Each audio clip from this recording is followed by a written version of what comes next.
And Solid. let me tweet it out too. Yeah, and then I'll retweet it. Yep. Okay, there we go. Popped up. Yeah, then I'll retweet it. And then I retweet it. I heard that. I was just like, oh, I gotta say something. Oh man, what's going on, everybody? What's going on, brother? Oh my goodness. Let's talk Good, Pistons, good. man. Koolaid. Woo-wee! It's good, King. What's good, man? We got It's some. been too long. Oh my goodness. Let's talk Sir, Pistons, this is man. Sean Murphy. Koolaid. I Woo-wee! appreciate Good, you for hosting King. this. What's good, man? We got some. Yes, man. Oh my goodness! I was listening to the chat and that at the same time, so that was accidentally playing on the stream. So that's my bad, but I don't care. It's all good. Man, yeah, we got some basketball to talk about, man. Yeah. Yes, sir. Oh my gosh, what a game! That might have been. I think tonight in Boston were the two best nights we've seen from that trio so far of Jeremy, Sadiq, and Cade. And tonight was just another good night where they just gel together. Like their game works. Yep. It just works together. So, I think if I'm watching tonight, all I can think is, man, am I optimistic about these guys playing together. Personally, first of all, if anyone's coming in, welcome. We're glad to have you here. Be sure, first thing you're going to do is all of the Twitters for the guys that will be joining this stream are in the description down below. So please follow my guy King. Please follow my guy Koolaid. And then Eazy, follow him later to represent how late he is to this right now. We're just gonna roast his ass until he's here. That's okay. That's all out of love. Fashionably late. Fashionably late. Hey, yeah. It's the first thing. Isn't he the wild child of Woodward Sports? Yeah, he is the wild child, so he's got to do the wild child things. That is a good point. He's got to be the diva, and I guess we work on his time. No, I'm kidding. We all love Eazy. But with that, first let's talk. Pistons coming in off of some really competitive games of late. We had that rough. I believe. Why am I blanking? Who did we play the other night? Washington. Yeah, Washington. We had that. Wizards, thank you. man. Yeah. The Still haven't beat them yet. Yeah, the Wizards are like one of my least favorite teams to watch in basketball, just because like they're not fun to watch, and like every time I see them, I just want to forget that I had to watch a Wizards game. So that's why I forgot. But anyway, we had that rough loss in Washington. That's a team always, for whatever reason, that gives us some problems and it's kind of like a thorn in our side. And then tonight, we're coming into Toronto where it's the Casey Bowl. This is where he wins. This is his domain. Like, his moment to stick it to him. Exactly. Every exactly. It's his time to get revenge and be like, I'm the king now. I'm the king of Toronto. Yeah. But he even pushed Nick Nurse to ejection, man. Yeah. When does that happen? Yeah. I was man. For those who I feel for those who could read lips, because as someone that also can, there were some words. Oh my gosh. A lot of F-bombs. Every other word. I didn't know that you could use the F-bomb in so many different ways, all in a short period of time, but he defied the odds, quite frankly. It was pretty impressive. But yeah, man, first of all, we've won, I believe 4 of 6 now. We have beaten good teams, playoff teams. Yep. Yes. And over the past few weeks, I think one thing I've noticed is the ball movement in our offense is just vastly improved. Like it just seems like their priority has been shifted to finding the open guy and to getting easy baskets and getting the ball to where guys want it. Like putting guys in their spots. Like Jeremy Grant, like he doesn't have to like work so hard to get to his spots anymore. Like he can, like they can run plays and they can move the ball to where Jeremy Grant can get to his spot. Kay could swing it to him. Killian can swing it. I mean, like this lineup is just way more fluid with moving the ball than it has been. I don't know about you guys, but that's been one thing I've noticed, and I've loved watching that. What are you guys? No, I agree. One of the things that I've noticed is how aggressive they are taking it to the basket, man. Yeah. It seems like everybody knows that they can take the three anytime they want, but I'm seeing an assertiveness to get to the basket. Even Sadiq Bey, the big basket to put them back up by 3, but I think that was the last basket they had was a pump fake at the 3, driving in. And we've seen the correlation. We used to complain that they weren't getting fouls. We used to complain that Sadiq Bey, Kay Cunningham, Jeremy Grant, what do they need to do to get foul calls? But now we see them being a little bit more aggressive, a lot more aggressive in tonight's game. Really, really battling to get to the rack, using their pump fakes, using their ability to set up the drive and utilizing the pick and roll. And we've seen that really, really, really start to come to fruition with the return of Kelly Olynyk and Jeremy Grant back to the lineup. You know, that's one of the things. And number 2, the mid-range. The mid-range. It seems like they are really, really, really able to pick their spots, whether they're going to pump fake and drive or whether they're going to shoot. They are really, really having fun in the mid-range right now.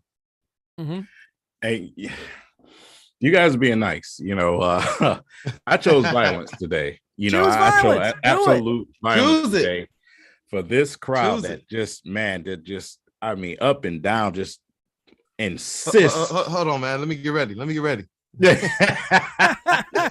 They insist. Get ready, my guy. You know, we got a fan base. You know, our fan base. Our fan base knows everything according to them. But they just insisted that Sadiq Bey and Jeremy Grant couldn't coexist. That we just had to trade Jeremy Grant. What? Not just that they can't coexist. He's trash. Oh, right, right. He can't play basketball. Jeremy Grant isn't a good player. Remind me, who started the game 5 for 5? Or Olynyk. Olynyk is terrible too. Olynyk, yeah. He, like I said, man, coming from COVID, yeah, the stamina that has in there. You know, like I said, these guys haven't had an opportunity to get themselves going. But Jeremy Grant, man, Sadiq Bey, they play together just fine. Like I said, we didn't get an opportunity to see this, you know, starting lineup play consistently. So why would we even assume that they automatically can't play together, man? It's just absolutely crazy to me.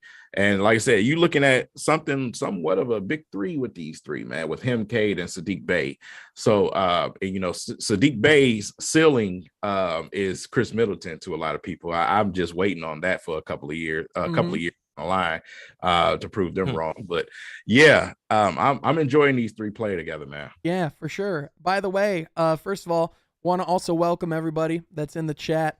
We got some people commenting. We got Dominique Davis saying, Cade said, give me that. You're dang right, man. That's exactly what he did. Oh, my goodness. The growth of this team. Detroit, baby. Raptors can't beat that Casey curse. You're damn right they can't. Ain't going to happen. As long as Dwayne Casey is the head coach of the Detroit Pistons, we will never lose a game to the Toronto Raptors. It can't happen. It won't happen. But with that, man. Yeah, with that, everyone that's in here, go ahead and start posting questions in the chat. We want to start answering your questions, and a lot of this conversation tonight is going to be driven by the conversation in the chat. So, guys, feel free to comment below. You know, ask about where Eazy is, because that's what we all want to know. But anyway, let's start. Let's start with. Hey, no, they should make their best guesses where Eazy's at. They should tell us where he's at. Yeah, they should, because we don't know. But anyway, no, I'm kidding. We love Eazy. But anyway, Chuck Brewer asks, do the 3 bigs have enough size though for the long haul? Bey is still growing by the game and by the week. I think he's asking about the big 3. Like, does this big 3 have the ability to like last for the long haul? AKA, like, what's the ceiling of this big 3? And I think, and in my opinion, I don't think this is the complete pieces. Hey, look, Easy's here. But anyway, I don't think this is the complete final pieces quite yet. However, what I do think is that this is certainly the framework of what Detroit's wanting to build. Like, this is like the foundation. Whether Jeremy Grant's actually a part of that in the long term or not, we don't know. But man, nights like these make me feel pretty damn good when I'm trying to warn people that this guy Jeremy Grant can play basketball. As if, for whatever reason, we just all decided that this guy can't play. Yeah, look what he's doing. But my guy, it's easy, baby. Easy. Thank you. You graced us with your presence tonight, and for that we are grateful. What up, fellas? What's going on, man? How you feeling about this game? I don't know, a little stressful at the end there. Got a little stressful. Yeah, it did. It did. But hey, the difference is, I mean, we wanted this team to prove that they could pull it out in the end, and they did. I mean, you got to give them credit where credit's due, right? I mean, obviously, it did get a little competitive there towards the end. Toronto, a young team, their coach gets ejected, perhaps stirs some life into them. You know, that's something that can always come in and affect everything. So I think, you know, I think Jeremy Grant just had a really good night tonight, and I think it's part of it's just getting back into playing again, getting back into rhythm. You know, chemistry, man. People don't really talk about that chemistry. Like, can they get chemistry?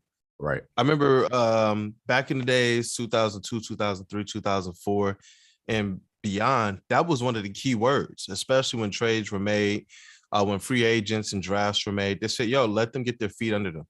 That was, remember when Rasheed Wallace was traded to the Pistons? Yeah. They didn't click like right away. People say, hey, let them get their chemistry, let them get their feel together, let them figure this thing out. And the Pistons haven't been able to do that in 2 years. You know, they drafted Killian in a shortened season, in a pandemic plague season, and they drafted Cade this year, and they've had injuries and all sorts of things happening that have, for whatever reason, stifled their ability to get chemistry, get rhythm, figure out where they like to play on the court and all of that. Now we're seeing them being able to get a little bit of that rhythm. We're seeing even Jeremy Grant change his game a little bit more to now who he's on the court with. Last year, Jeremy Grant had to play Blake ball. Yeah. This year, he doesn't have to as much, and they're realizing now. Did any of us believe Cade Cunningham was going to be able to come in any given night, give us 25, 5, and 5? Like, no. Seriously? Or 25, 10, and 5? I mean, let's up that. 25, 7, and 5. Like, he's able to come in on any given night and drop that. I thought he could do that year 2, year 3. He's doing it year 1. You know, just as a rookie does, right? That's something everyone does. Oh my gosh. But yeah, there's a lot of people asking. I want to give Koolaid some flowers too, man, because I know Sadiq to start the season was like a little rocky, a little rough, and Koolaid was the one who kept saying that he was really kind of like just working on different areas of his game to get there. Yep. And then we saw him at some point, you know, go back to shooting those corner threes, spotting up. But now he's also developed, you know, going ISO like he did tonight to you know what I'm saying, to seal the deal. And it's like, damn, like Koolaid, like verbatim was saying that at the beginning. Appreciate you, Eazy. I appreciate you, sir. There were people, a lot of those takes have come true from the summers, man. A lot of them. A lot of them early in the season. Listen, man, it's a lot of that game style that Sadiq Bey is trying to play.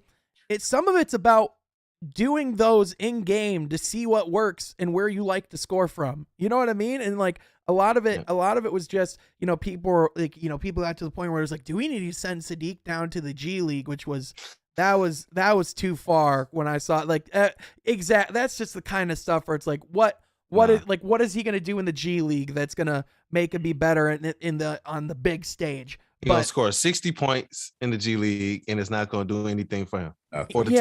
Yeah, exactly. He'd go out there, score 70, come back to Detroit, and it would be like nothing happened. Yeah. I mean Henry Ellison. Fans would be like, yo, I knew Casey was holding him back.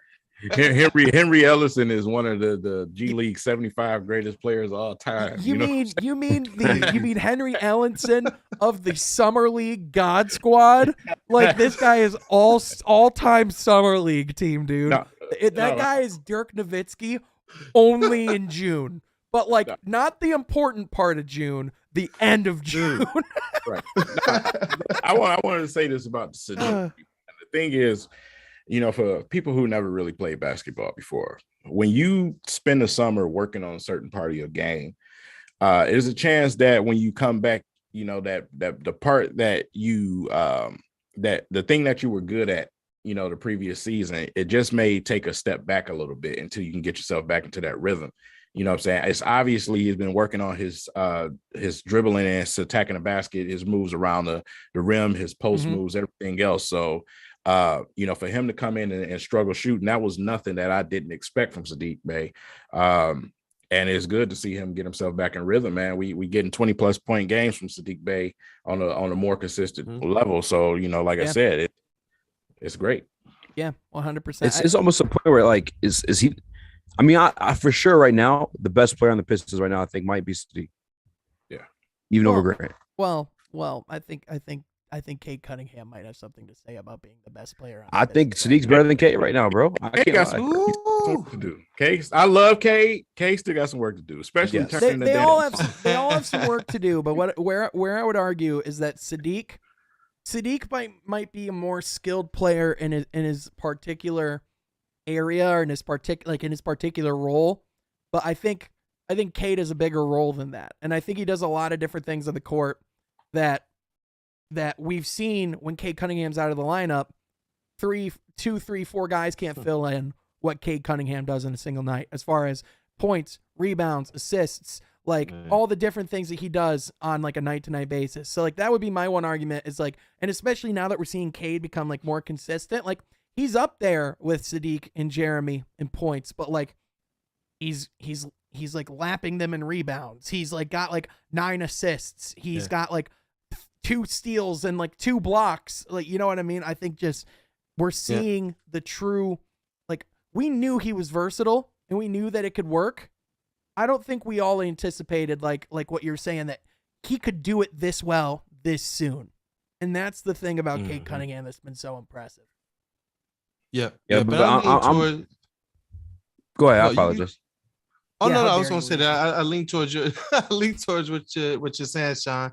But I'm over here smiling just because I'm looking at the box score. Like, dog, these, like, we get to talk about this. Cade Cunningham and Saddiq Bey. I'm looking at their stats. Like, I lean towards what you're saying, but I don't even know how much it matters. It doesn't. Right. Like, it doesn't matter. This is our future. Like, this is great. With for Eazy. Me personally, I'm they both of them, like I said, they so unselfish, man. They're so unselfish, and they still manage to get their own, man. I love it so much. Yeah, I'm throwing him in the chat. My man Koolaid prophesized, and him and I had a phone conversation. This wasn't even on stream or nothing like that.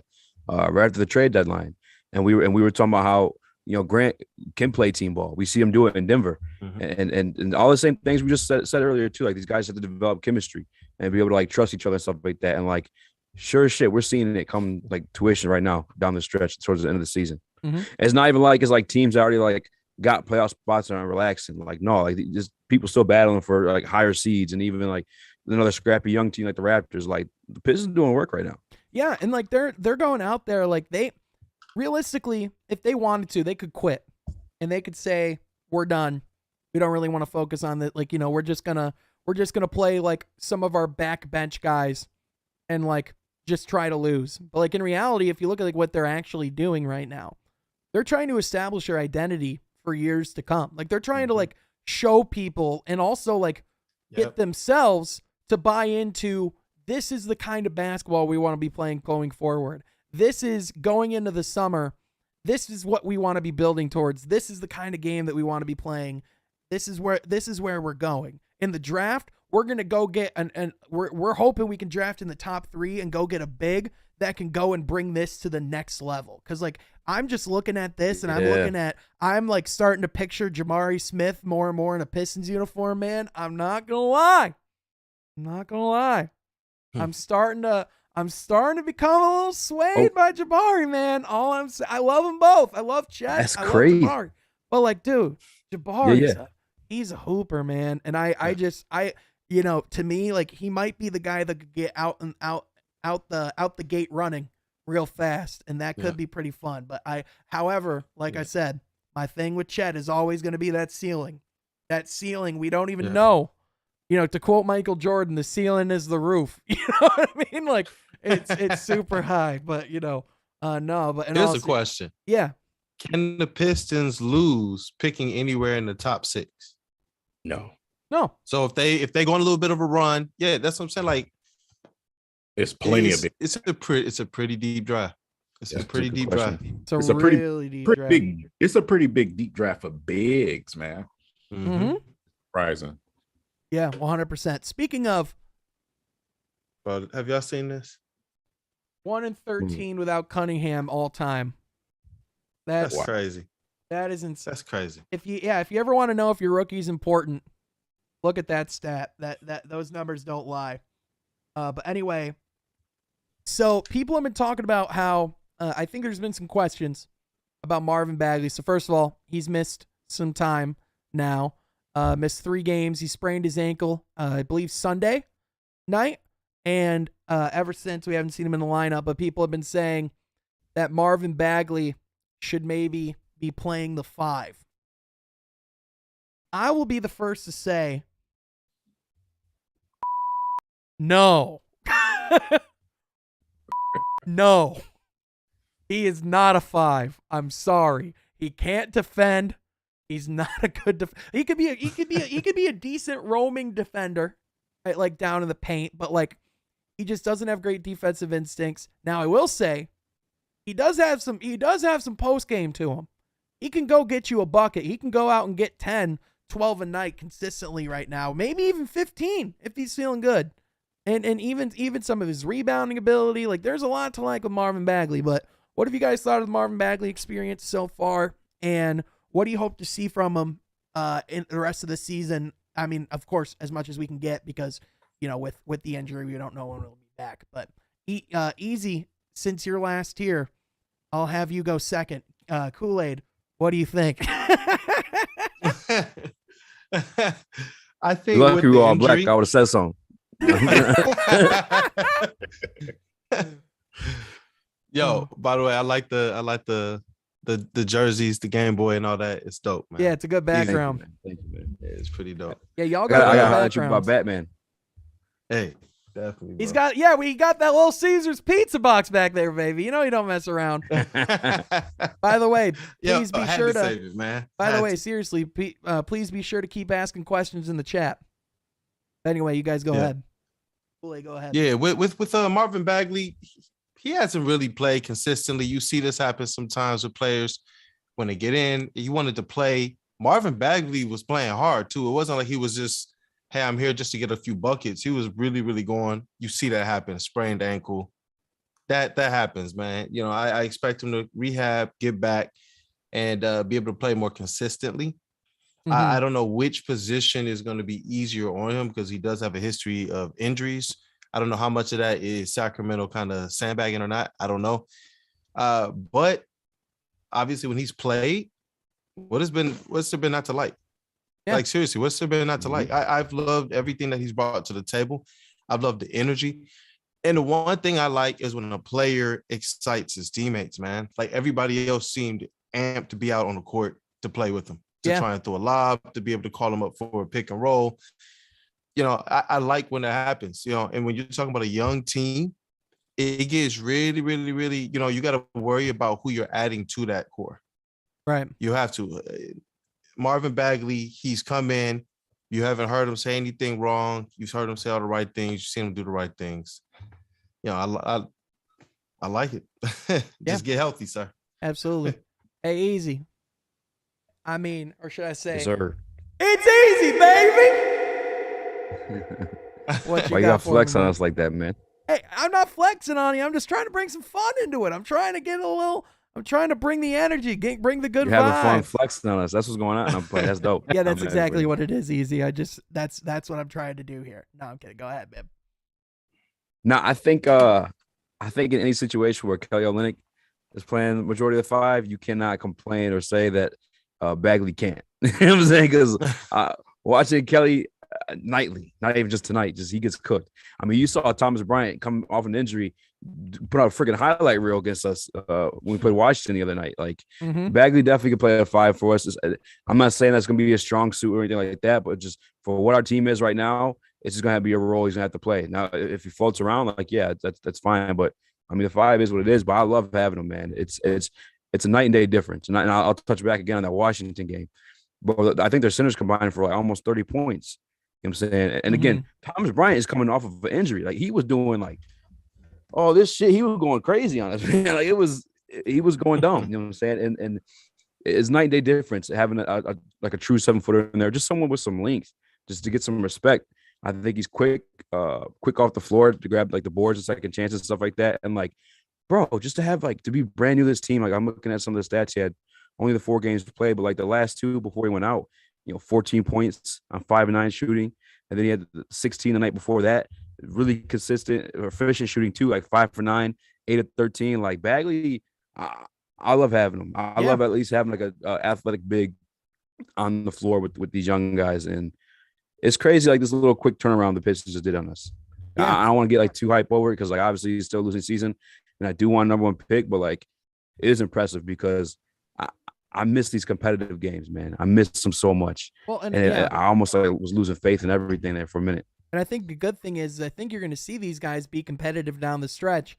And I think towards the end, I think, the nice thing is we're still going to be in that top 3 pick kind of area. You know what I mean? Like, I don't think there's anything we can do right now that's going to change our place in the standings. I mean, obviously we could go on a huge win streak. I don't see that happening because this is still a young team and we can still have nights where we can come out and not play as well. It's just how it is. But I mean, King, you and I talked a little bit about the Marvin Bagley experience a little bit before. What do you have anything else you want to add, or do you want to go through some questions in the chat? Totally your call, my guy. I just wanted to, Marvin Bagley he's a situational 5. You know what I'm saying? Situational 5, obviously. Yep. We still need that big 6'10" to 7-foot guy that's just, a force down there, as far as on the defensive end, because we got to be able to go against a lot of bigs just in our conference alone, man. There's a lot of bigs to deal with. You've got some sizey guys. We just seen what happened with Washington. So like I said, to play like this right now and to not even be complete as far as our roster goes, man, it's definitely fun to sit there and watch these young guys do what they can with what we have right now currently. I just want to see a little bit more of the young guys. I'm talking Livers. I want to see Chris Smith hit the floor. So I'm waiting for that point of the season where the Pistons say, okay, we can go ahead and sit these veterans now. The final like 4 games, we're gonna see like Saban Lee, Isaiah Livers, Luka Garza, and it's gonna be like we're gonna see the Motor City Cruise get another game on Fox Sports Detroit. Let's just say that.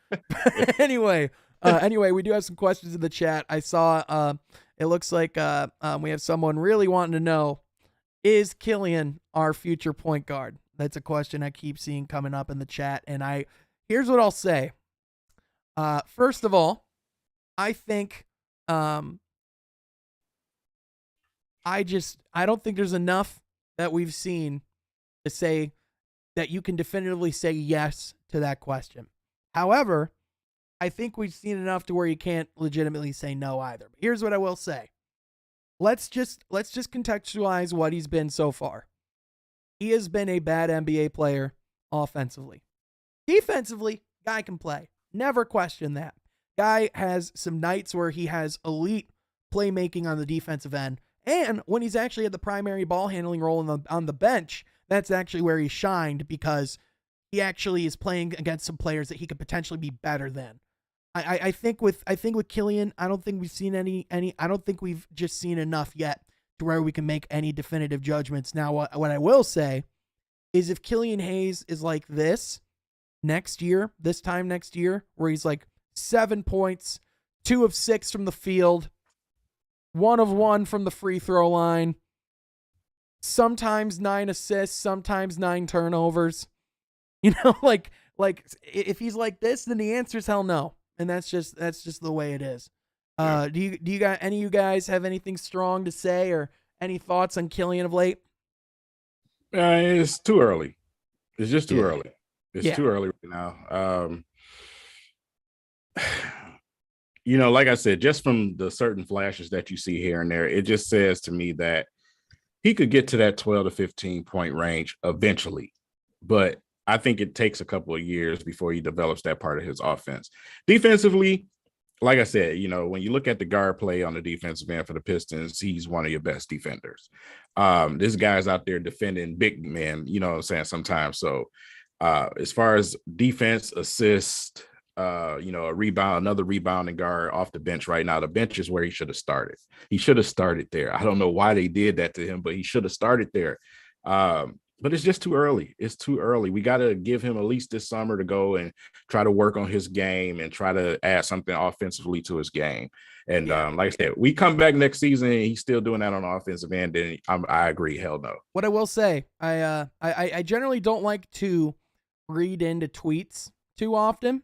However, Ashton the Trainer is still one of the most interesting follows on Twitter as far as a Pistons fan can go. Because at the very least, he likes to make it fun, right? And one night he said he sees the potential with Killian Hayes and how much he'd love to work with him.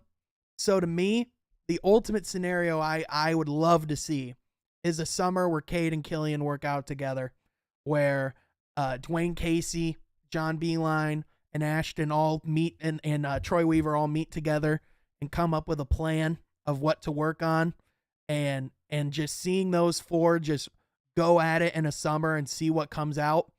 That would be very interesting to see. Let me just say this one more thing, man. I've been praying for that. You know what I'm saying? I do not want him going back to France. Do not go back to France and practice with those bums. I want you here with NBA talent, with NBA trying to end war, King. Damn. Listen. Here's the thing, man. France is not the U.S. You already know, especially coming from the places where we come from, we have a different type of dog in us. You know what I'm saying? Yeah. So when you over there in France, bonjour and all that shit, it's not the same. It's not the same. You know what I'm saying? Especially not being able to play collegiate basketball. You 15 over there in France playing against grown men because they suck so bad. You know what I'm saying? This man said bonjour and all that shit. Like, come on. It's like we need him. Bonjourno. Bonjourno. Please, Ashton. Yeah, I think with Killian too is like it's kind of the same way I felt about with Jeff Okuda with the Lions. I feel like we have to at some point actually no, this ain't the same thing at all. Let me drop that off. pick it back up. That's a whole different situation. But I was even gonna say.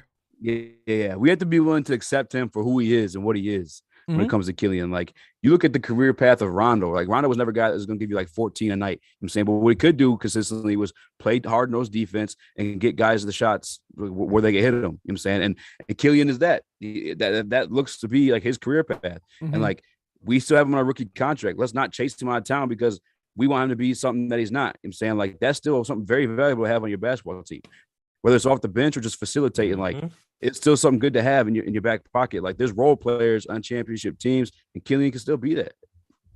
Yep. You just spoke to something very, very important as it relates to the contract situation and the importance that Killian Hayes can be. If they see something in him long term, if they see, Killian can be, a six man, that guy that really stabilizes not just the bench, but also the starting unit when he goes in to fill in for whoever, a point guard, a shooting guard, or a wing player.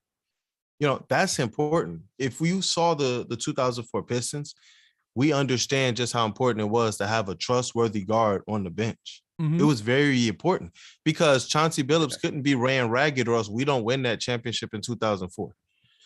Mike James and Lindsey Hunter, they were very, very, very crucial. And guards before them, like John Barry, these guys came in and played very, very important roles. And I'm not saying this to, Even diminish Carlos what Arroyo I believe. Came in at one point and played some dominant backup point guard. I am a Carlos Arroyo stan and will bring him up at any chance I get. But go ahead. I'm sorry. No, you're good, man. And I'm not saying this to diminish or stunt, what I believe Killian could be, because it's too early. It's too early. Give him this summer to really get some work in with the team. They'll get a full summer in, barring any unforeseen pandemic. Ashton, if you were if you get a chance to see this, please don't let Killian go back to France. Listen to my man King. No. Don't let him go back. Hey, he could go back to go back. What is it? Comment Talez-Vous, something like that. He could, bro, take him to the field house. Hey, and leave him there all summer. He can go to France on one condition: if he has Ashton the trainer like as a hologram with him in France, so he can still be in Texas with Cade in the summer. Will Bynum ain't enough. We need Ashton to take Killian. Yeah. Hey, just remember, he still has the ability to be a starting point guard, though. He has the ability. With Killian, the number one thing that I see holding Killian back is killer instinct, confidence. When you see him get a little mad, then all of a sudden you see him dunking. We're like, yo, he can do that. And we're all shocked and surprised. Yeah. And you talk to certain people that are on the beat and that are in practices, they're waiting for him to just do these things. Yeah. And you see him do it whenever he gets mad. I remember the first game against Trae Young last year. I tell everybody, go look at his rookie year, that first game against Trae Young. He got a little mad. Then all of a sudden, you see him start to work out. You see him start to play really, really good defense. And there are spots like that where he does that. It's just about, can you string that together along consistently enough? Yeah. Or do you just feel more confident coming off the bench? It's when he has that dog in him, man. It's when he has that dog in him in that fight, when he goes out and he's mad. Because there's just some nights where, like, towards the beginning of the season, how many layups where he was, like, contorting his body away from the basket, like fading away. It's like, dude, you have the body to be like, you're like 6'6". You could go out and be DeJounte Murray on crack. You know what I mean? Like you could go out there and do some crazy things. I noticed that defenders, they almost stop getting aggressive defensively with them because it turns them up. I know this might sound weird, but I see defenders more or less just kind of play him straight up. They don't play him back. They don't play him like all the way up in his jersey. They just kind of play him. And he plays to that. Whenever he's playing against players that I recognize that he might see as a better player to him, or like not even like on a Steph level, but say a Fred Van Vliet, any of these other guards, I see him kind of get a little bit hesitant. When they just kind of take a step back and just put the arm up. When they get in his jersey, then all of a sudden you see him do all the fancy dribble, you know what I mean? Make the fancy passes, get in traffic. And some players, when they're pushed, they have to play like they wind up playing like that. Like if you've hooped, you know what I'm saying? If you've hooped, sometimes when they start pushing you, those players really, really get going like that. With Killian, I'm going to keep saying this. I'm going to die on this hill. It's confidence, it's killer instinct. If they can unlock that with Killian, he's going to be a good starting guard, especially playing next to Sadiq Bey and Cade Cunningham. He's going to be a good starting point guard if they can get that part of his game right. He has all the skill set, and he's shown the flashes. If he grew up in Detroit or Chicago, I think we're talking about a different player. You know what I'm saying? He grew up. 1,000%. Grew up in Chicago, Detroit, different player. But I'm glad you just said that, because this is a question that I've just been, pondering all season, man. Is Cade a point guard? I was just when that whole topic got brought up, I was like, Cade is kind of the point guard. Yeah, I've always viewed him as the ball handler and as the number one guard on this team. I think, to me, what you want is a guy that can, he's a guy that can really create his own shot, they need someone that can create their own shot and go out and create for others, but we need a more aggressive, backcourt guard with him. If I do see a guy like not saying I want Bradley Beal, but a guy with that type of skill set, not Jalen Green, we're not getting Clarence in Detroit. I'm not saying anything crazy like that, but I will say, like people saying Jordan Ivey this summer, if we were to manage to get Jordan Ivey, I would not mind building around a backcourt of Ivy and Cade Cunningham. I would not mind at all. I want Jabari, Chet, or Chet or Paolo before Ivy. Don't get me wrong. Okay. I do. But what I'm saying is if we fall to 4 and Ivy's not available. Not bad compilation prize. Yeah, it is by no, like, there is something that could be special there. There is. Now, I think people are looking at what John Morant's doing right now, and they see a guy that can dunk and is athletic and goes to the rim in college, and it's like, and it's just like, that guy's John Morant. We got to get John Morant alert. But, like, in reality, it's like, it doesn't work that way. You know what I mean? Like, he might be good, but, like, that doesn't mean he's automatically that guy. So, you know, I just wouldn't go so quick as to saying he is John Morant, because John Morant is special. He's different. Like that guy's the modern day. That's if Allen Iverson was 6'3", straight up. You know what I mean? So I'm just not very keen to comparing many guys to him. In play style, yes, absolutely. In ceiling, I wouldn't go that far. No, because John Morant's a different guy.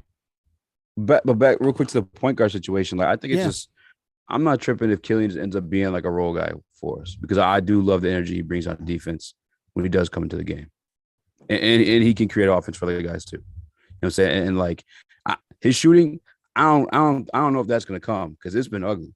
He's had a lot of open looks, and I ain't seen not one of them bitches fall yet. It's just like recently.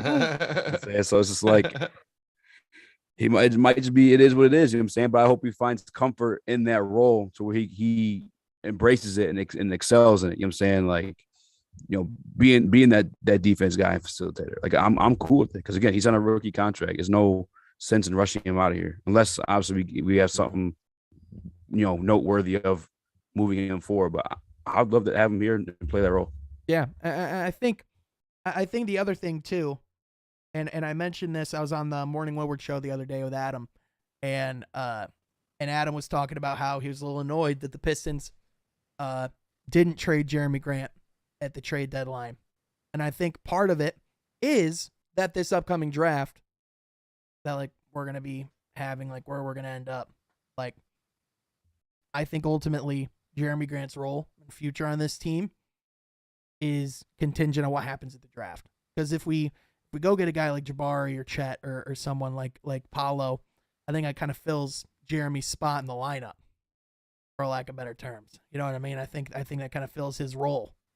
I'm not sure what you guys think about that, but do you think Troy Weaver is more so waiting to see what happens where we fall in the lottery before making any kind of decision about where Jeremy Grant goes, or do you guys think either way he's probably gone regardless?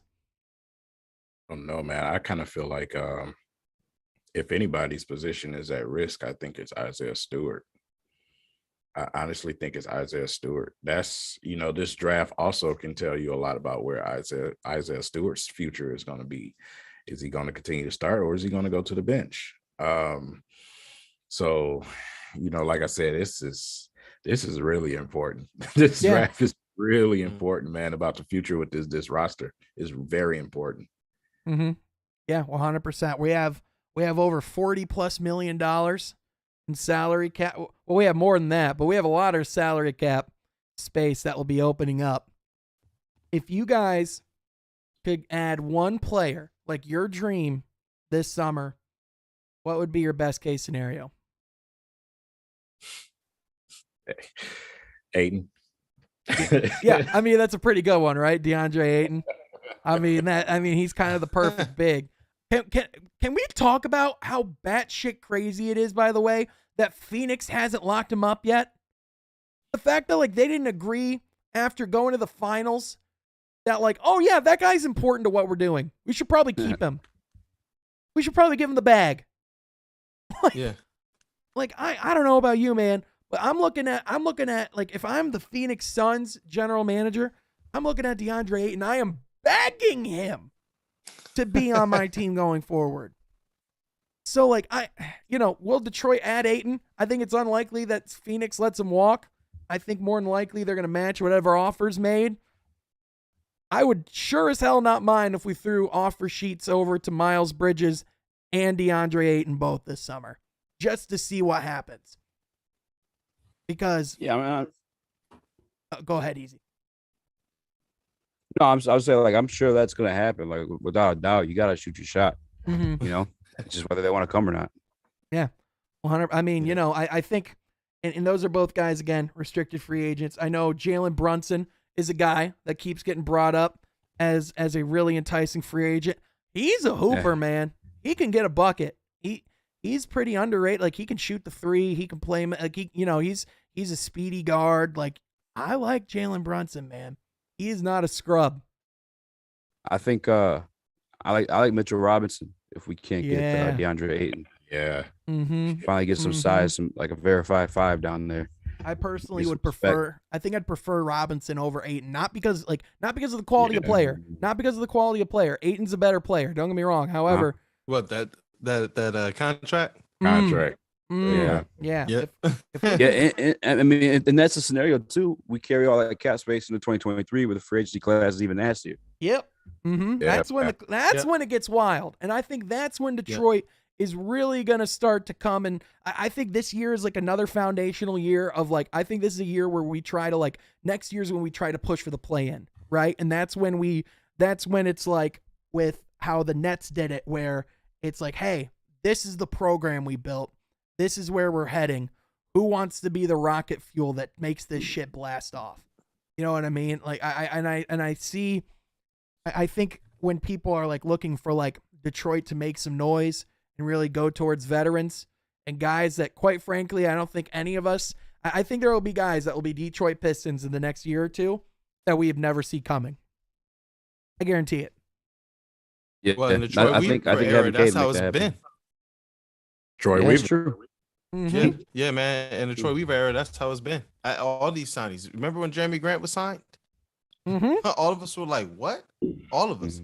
I was surprised that he was able to trade an unrestricted free agent, Christian Wood. Yeah. After everybody said, yo, we messed up, not trading him at the deadline. Like, I'm eager for this offseason. Well, it's even been the little moves. Draft season, I'm eager for the offseason. Yeah, because even the little moves have like paid dividends. Where like signing Trey Lyles, for example, a lot of people did not like that signing. Got us Marvin Bagley, didn't it? A lot of people didn't like the Mason Plumlee signing. Got us Kelly Olynyk, didn't it? Pretty much got us Kelly Olynyk. I understand people are hating those like signs again. Like, not everybody's going to be a starter. Like, not everyone's being signed to be a starter for your basketball team. Right. Some people are being signed to be role players. You know what I'm saying, or just like or fill gaps. Exactly. Or, you know what I'm saying, like. Yeah. Hey, Detroit News, Rob Beers said it best, man. He said, everybody was up in arms about Trey Lyles. Troy Weaver effectively picking Trey Lyles over Sekou. And he said, but you guys want Cade Cunningham to be able to have players he can actually play basketball with, right? Like, he's supposed to learn. Who's he going to run a pick and roll with? Yeah. You know what I mean? Like, Trey Lyles actually did that. He actually, it wasn't that they got like a ton of minutes together, but it was what it meant to being able to have Isaiah Stewart on the floor a little bit longer as well, knowing you got a backup behind you. You got some Trey Lyles coming off the court. You move like you stepped on a Lego there for a minute. Like, I'm just trying to figure out, what do I have to do to get Corey Joseph off my damn team? I'm so tired of Corey Joseph. I understand, but man, I'm so tired of watching this man play basketball. I really am. Like, what is he? He's not good defensively. He's not good offensively. He's not no ball distributor. What is he? He's the tank guy. That's what he is. It's Corey Joseph. Yeah, he's just Corey Joseph. That's just it. I don't know. I mean, sometimes no argument. Nice sometimes. He is the guy that at the very least gives you what you expect out of him. Where he'll shoot anywhere from 30 to a little over 50% some nights. He'll generally not turn the ball over, but like if you put a little pressure on him, he'll crack. He's the veteran in the locker room that can help people, but he's not Diego, as Diego just said, he's a 2014 NBA champion, Corey Joseph. Put some respect on his name. Well, that's the thing. He does have that experience. And so at the very least, he's a guy that can help these young guys go out there and play well. Now, don't get me wrong. Next year, Corey Joseph, we'll give you a nice sandwich. We'll let you have a good seat up in the suite. Hope all's well, my guy. But otherwise, I hope you have a good next stop. It's been fun. It's a pleasure. Retire. I don't know about retire. Retire. He's not that bad.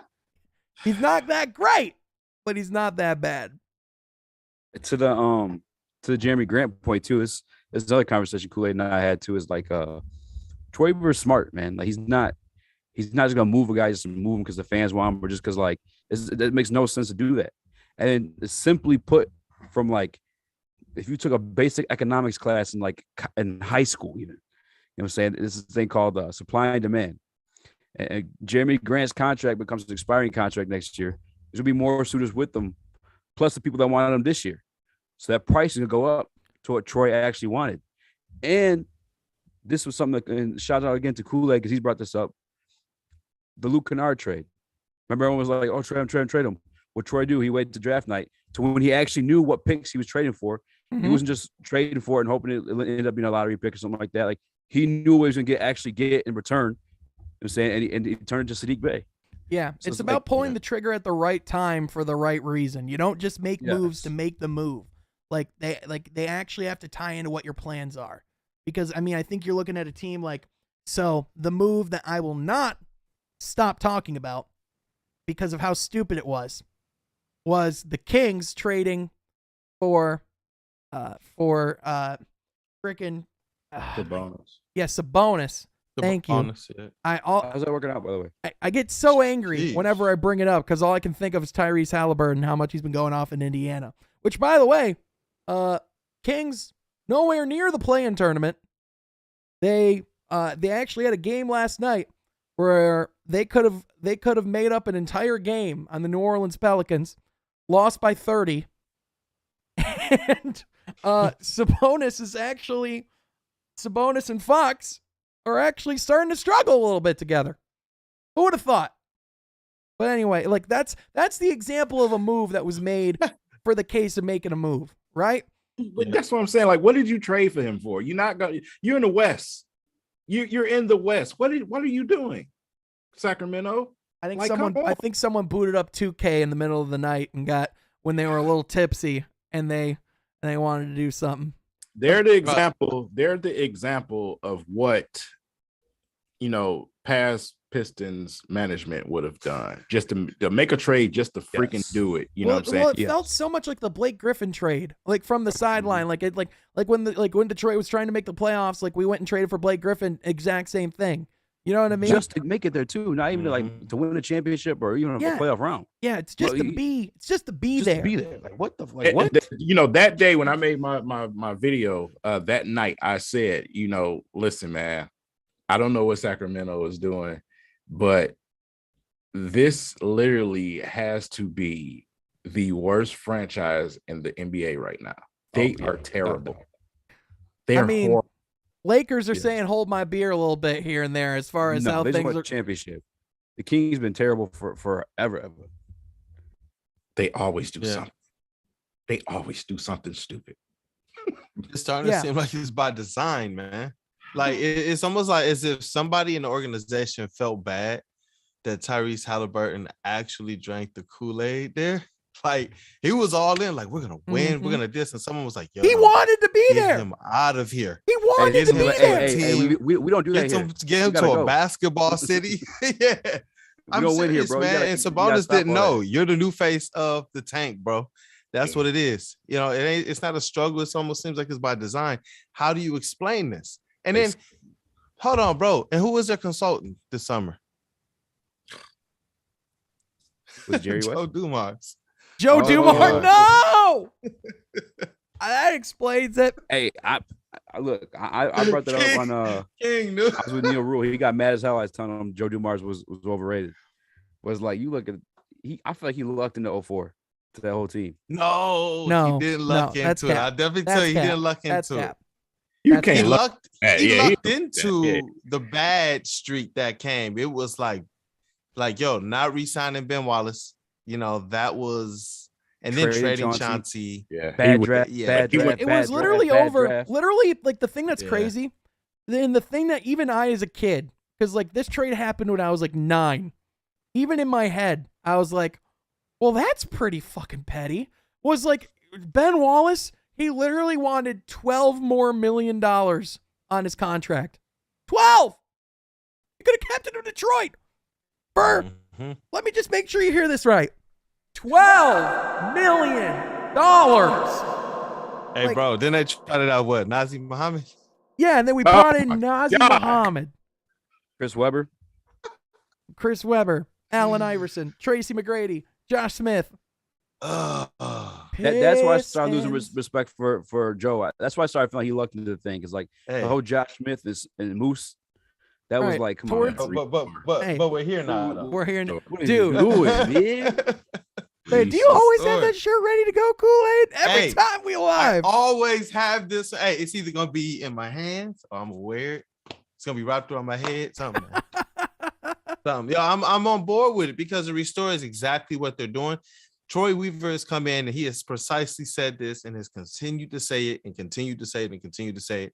And he's just doing what he does. It doesn't even seem like it's like he's not caring about us. He's not caring about what anybody is saying. He's not caring about the reports, man.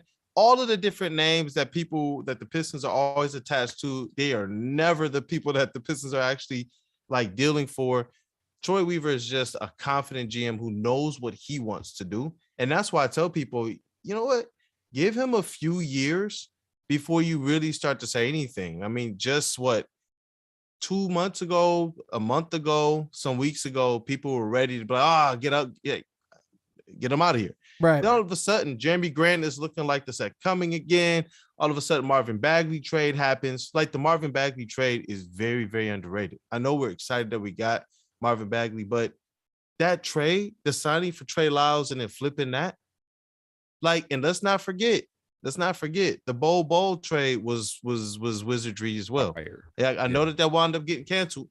I heard that might still pay dividends for us this summer because I heard the Pistons treated him very, very well during this time here. They wanted him here. Gives him a little bit of a look early. I'm a little glad it didn't work out selfishly just because we ended up with Marvin Bagley. I don't know if we still would have if we had Bol. I think. But I don't also, think we would have. You think we would have? No, I don't think we would have. No, but okay. I was going to say. Okay, yeah, because I was going to say. We get a chance to look at Bol this summer, though. They made a good impression. You know what I mean? Yeah, I was just saying. I was just thinking in my head what it would look like to have Bol and Marvin Bagley on the court together, and I wanted that would not happen. I wanted to like take some ice picks and just like just it just didn't feel good internally at all. It would have just been it would have been bad. Oh my goodness. But with Troy Weaver, man, it's amazing to see a GM that has a competent plan in place. Look, the same ways that we saw Oklahoma City do it for years. The same way we see the Spurs do it for years. Whether they're winning games or not, you could tell that their programs are healthy. It's like with Troy Weaver, I can see we have a healthy program. He knows the players to exactly go and get. Obviously, not everything's gonna be perfect. The story's still out on Killian Hayes, but if you're telling me he can potentially miss or get a 6-man or a bench player at number 7 1 year, but the next year say, you know what, I'm coming back. I'm going to get a top 4 draft pick that just so happened to be a number 1 pick in Cade, and I'm going to get 2 more first-round picks. I'm not complaining about Killian. Like, I'm not complaining about, Troy Weaver, what about this pick? This man popped up with 3 first-round picks with no assets to start with. Well, not Do only we that, get that? Well, not only that, but also like Sadiq and of course not out on Killian yet. No assets, bro. He was trading what? He traded 1 unrestricted free agent player and 1 restricted free agent player that everybody was like, why is he trading Luke? That is facts, like, actually. Yeah, it was like poof. It was no assets, man. Troy Weaver made this happen with no assets. That's fact. I'm not blaming him over Killian or whatever. I'm gonna say, let this man's vision. Let's just see what plays out here. Let's just kind of see what's gonna happen. One thing that Piston fans got to understand, man, one place where we go wrong with the Killian Hayes situation. First of all, he wasn't drafted to be good right away. Troy Weaver drafted him to be good in the future. He's a project. Yeah. Yes. So we got to wait, you know what I'm saying? But obviously Halliburton, We could have got Halliburton. You know how people we could have. It's a lot of could have beens in drafts with every team in the NBA. You know what I'm saying? So this man is literally trying to build a team that's going to be sustainable for a long period of time. That is what the fan base do not understand, man. You look at some of these teams that done it over a long period of time. Those teams were built correctly. Yep. We are Detroit. We don't build teams to win championships overnight because we go and get a bunch of free agents to come here. That's not how it works. We have to take our time and build a roster, and then you may add a free agent here and there to help. That's how we have to win here in Detroit. Yep. 100%. Bars. Yeah. I see Chuck Brewer in the chat said he was drafted as a project. That was Weaver's word, and I do remember that. They said they're going to work with him. Yeah, this is their. They didn't even call him point guard, man. They've consistently said he can play both guard positions. They've consistently said Cade and he are interchangeable, not as it relates to the position, but as it relates to where they play on the court. That they can play 1, 2, or the wing positions. That's key. And they're getting him ready for that. And it's gonna take some time. Yeah, it'll take some time, man. Chauncey Billups took some time as well. It was hype around him during the draft where like he was worth taking a shot on. The more calculated picks they had in Sadiq and Stu panned out. You know what I'm saying? Mm-hmm. So like, he knows what he's doing. It's just Killian was like one of those guys like high upside here. Let's take a shot. Yeah, and he did. What do you guys think? What do you guys think Saben Lee's future is? I mean, that's a good question. I think Saben Lee is a guy that, if he keeps working at it, I could definitely see him having a piece in the rotation. I could see Saben Lee possibly being our backup point guard someday if he truly keeps working at it. I mean, he's a really good basketball mind. That's like the first thing I remember vividly when they brought him in. I remember in the draft coverage, I remember people talking about, like, I remember Dwayne Casey and Troy Weaver talking about his basketball mind, how NBA ready he was mentally coming out of college, and just like everything that he knew there. And I just know, I know they've been impressed with how he's performed and what he's done. And I really like him. I think he's a high character guy. I think Detroit, I mean, they call it the core four for the reason last year, and he was part of that core four. So I think, whether he has consistent playing minutes or not, I just think having foundational, just good basketball minds, guys that have been part of the culture since the beginning, I think Saben Lee, people are, I saw someone just call him a more athletic Ish Smith. I could see that being kind of, just like I could see him kind of being that Ish Smith type player, but he's a dependable point guard when he's on the court. Not a super high ceiling, but I mean, he's a high character guy. You know what I mean? And I think the more guys you have like that in a locker room, the better. Yeah. All I heard from this question from King was, why is Saben Lee not playing Corey Joseph's Joseph? That's all I heard. You know me well, man. That's all I heard.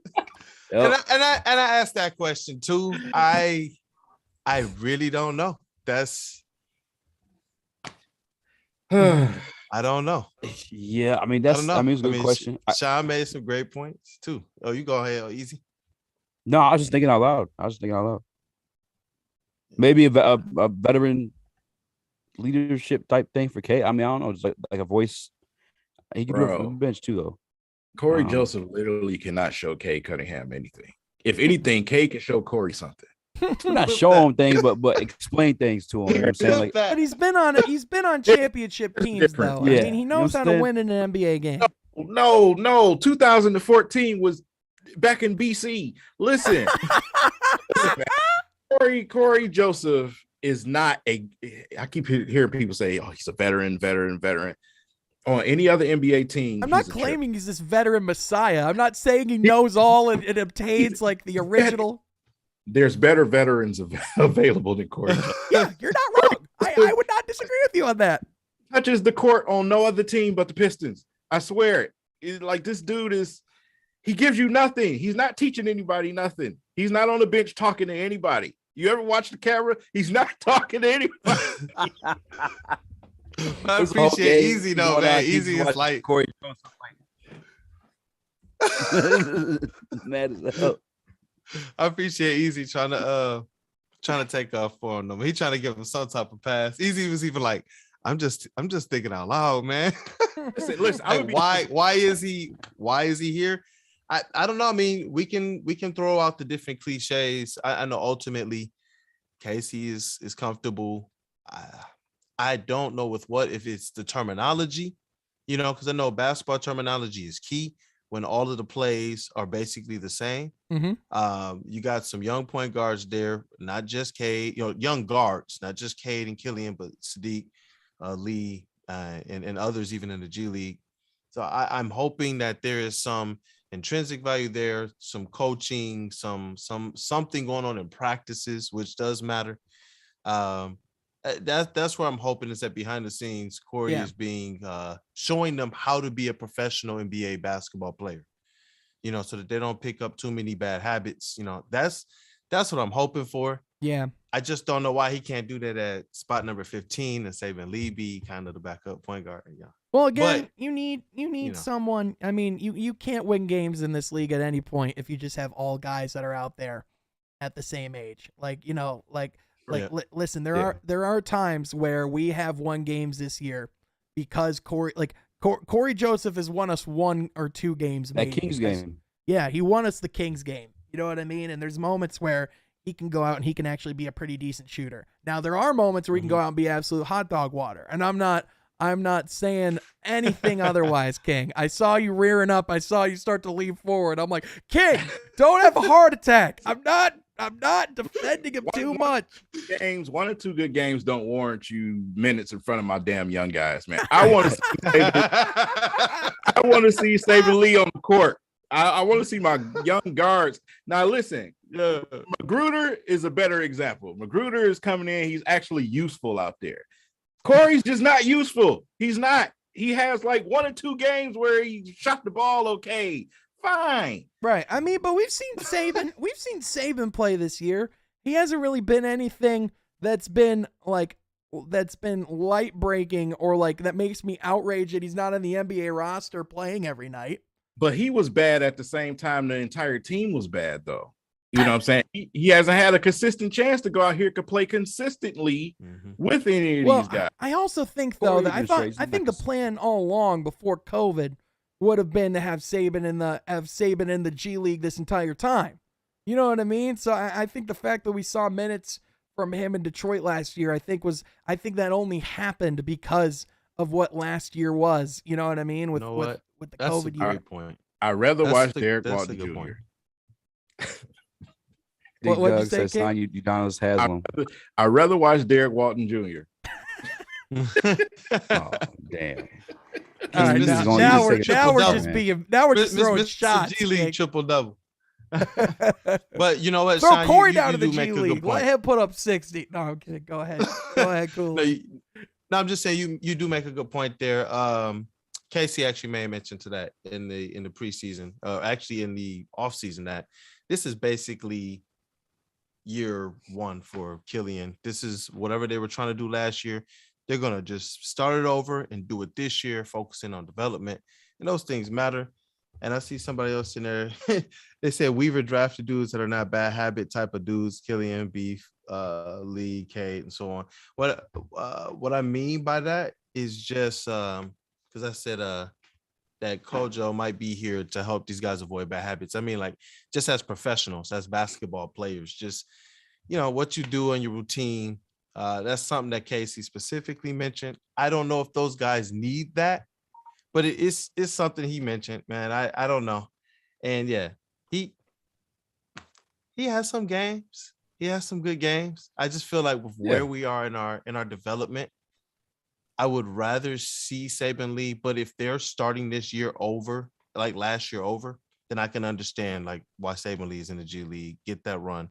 Come up next year, he should not have the hiccups that he's had this year when he's come up to play. So All right, guys. No, I think you make the most sense of it. Koolaid. Yeah. He can do that from the bench. That's what they're saying in the chat. All right. Before they agree with King. Yeah, before we end the live stream, I kind of want to ask this question to you guys and to the chat, and I kind of want to have this be like the last topic we talk about what do you guys want to see through the remainder of the season from this team? Do you want to see us try and keep making a run and get to a point where we can where we have something that we can show like, hey, this is our future? Do you at some point, like 5-10 games before, you want us to shut down some of our guys and really just ensure that we get top 3 lottery odds? Like what keeps you watching as we go down the stretch? I mean, for me, I have to watch because I write for Woodward Sports. By the way, be sure to check down that work down in the description below. I get to watch and write about this team for Woodward Sports. But what about for you guys? What keeps you watching going on the rest of this year? Development. Simply, no other way to put it, man. Development. I just want to see these guys grow together. That's what keeps me intrigued, especially for our young core, man. I just want to see them learn to play with each other, get that glue that they need. And hopefully at some point of the season, we can see some of those veterans take a seat and let some of the young guys step up, man. So that's what keeps me watching. Eazy, you got me worried, man. You always just laughing. Whenever you're laughing, you got me scared. Well, the Corey Joseph thing. Yeah, no, I get it. What about you, Eazy? What do you want to see going the rest of this season? I want to see Cade just clean up a little bit on the turnovers, the foul stuff a little bit too.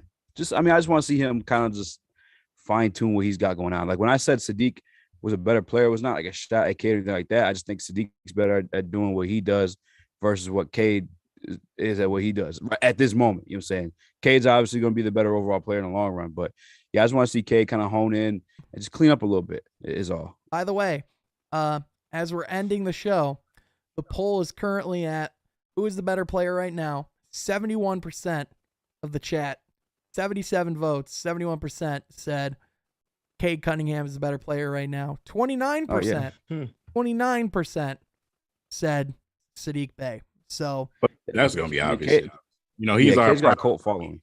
Yeah, like I said, right. He's Prince rookie, so yeah. Well, I still like to have something on paper that shows people agree with me more than you, though. Easy. So, I'm kidding. Bragging rights, man. But anyway, yeah. So really, just kind of similar things. You just want to see him develop and just see Cade just kind of keep playing. Is there anything else you want to see or anything else you're looking forward to? I know. For me personally, I know I'm watching March Madness and seeing who could potentially be on this roster. That's for sure. Yeah, I mean, that's definitely something I'm about to do too. But yeah, no, I just want to see them, Cade, more importantly, just clean up a little bit. I want to see Killian, try to finish at the hole, because he can get there.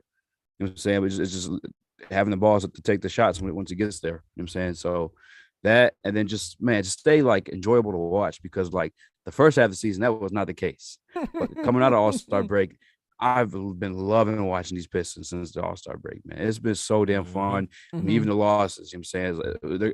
Give us last year's competitive team, you know what I'm saying, that like nobody wanted to play, or they're like, what the fuck? Like, what this is not supposed to be happening right now. You know what I'm saying? Like, give me that team with the edge that we saw last year that had us so gassed up for this, this year.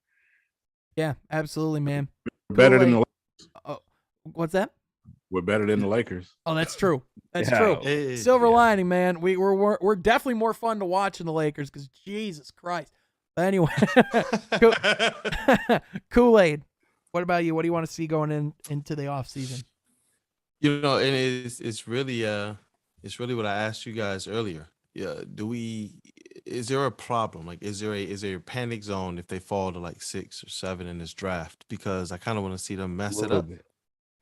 I want to see them mess it up. Like, I understand what getting that top 3 pick would mean. And if you're gonna get that top 3 pick, then go to get that top 3 pick. They have too much talent on this team right now to get a top 3 pick. So you guys are gonna have to ride this thing out with Casey and Kojo if we want that. Otherwise, go mess it up.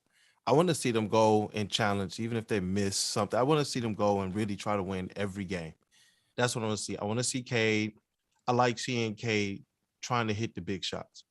I like seeing Sadiq Bey trying to hit the big shots. I like seeing Jeremy Grant, playing tough. These guys are playing tough at the end of games. Like, I like that, man. I like that. I grew up in that Grant Hill era. I grew up in that 2004 era. Mm-hmm. That's what I want to see, man. This last kind of decade before, that was trash. It was trash, man. And I love the Pistons. We all love the Pistons. Mm-hmm. And so for me, I just want to see these guys go out there and play like they want to win every game. Look, you got what, 15 to 17 wins right now. Mm-hmm. You're not going to mess your draft position up that much.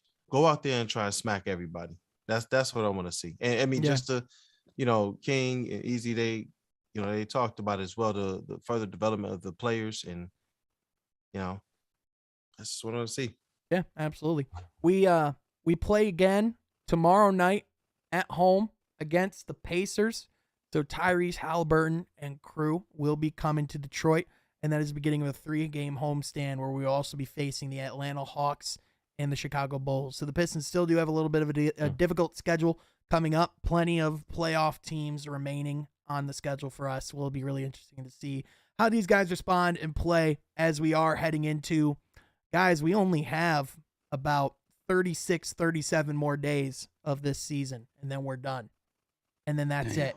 So, I know right now it's been a long year. I know there's been a lot of losing. I know there's been a lot of nights where there's been some pain, but I think going into this summer, going into this off season, I think if we can get a lot of good momentum and just let these guys play and do what they can do and grow, I think there's just a lot of things to be excited for going into this summer. And I think you can still do that and still end up being in that top three draft spot as well. I think as good as they've looked and as good as they've been, I still have faith that this is a basketball team that will still be in that picture for that top 3 pick. But with that, before we wrap up, I do want to thank my guys, King, Eazy, and Koolaid, for all coming out to the live stream. Please be sure to go shoot them all a follow. I have their Twitters right in the bottom as well. But real quick, King, tell people where they can find you, what you got going on, what you're doing with yourself. You can find me pretty much on all social media at Everything King, man. At Instagram at I am King77. Also on Xbox at King77. So I just want to say I appreciate you guys for coming on here. It's definitely fun, man. I just want to do this more often, especially with this 4 right here, man. The last time we was together with Koolaid and Eazy, man, that was fun. And Pistons talk, we need to get him in here too. We need to do this more often, man. Yeah, I am down to make this happen at least once a week or every other week, man. Like I think we could do something where we can come in and have some good chats and talk Pistons basketball, man. There's a lot of fun stuff to talk about. Appreciate King. I just appreciate you, man. Eazy, my guy. Where can people find you? True, man. I'm all over the place. I've been horning around, man. The main thing I'm trying to grow right now, though, I eventually want to return to my channel and start making some content. But the main thing I'm pushing right now is the Woodward heavyweights, man. Obviously, I'm at Woodward Sports, and they're giving me and the boys Spence an opportunity, and I'm just trying to take it and run with it, and prove to them that we deserve some time in the mic. You know what I'm saying? Let the big boys get some shine every once in a while. Hey, you need to invite me on the show. I come on there with my shirt off, man. All right, bet. Let's do it. Hey, Eazy, you already know what we got planned for the Woodward heavyweights when that happens. So all I'm saying, 1,000%. Yeah, I think you're wild as hell for that, by the way. But if you're really down, I'm down. I'm down. Let's go. All I'm saying. Can I say it? I'm gonna let Eazy throw me through a table.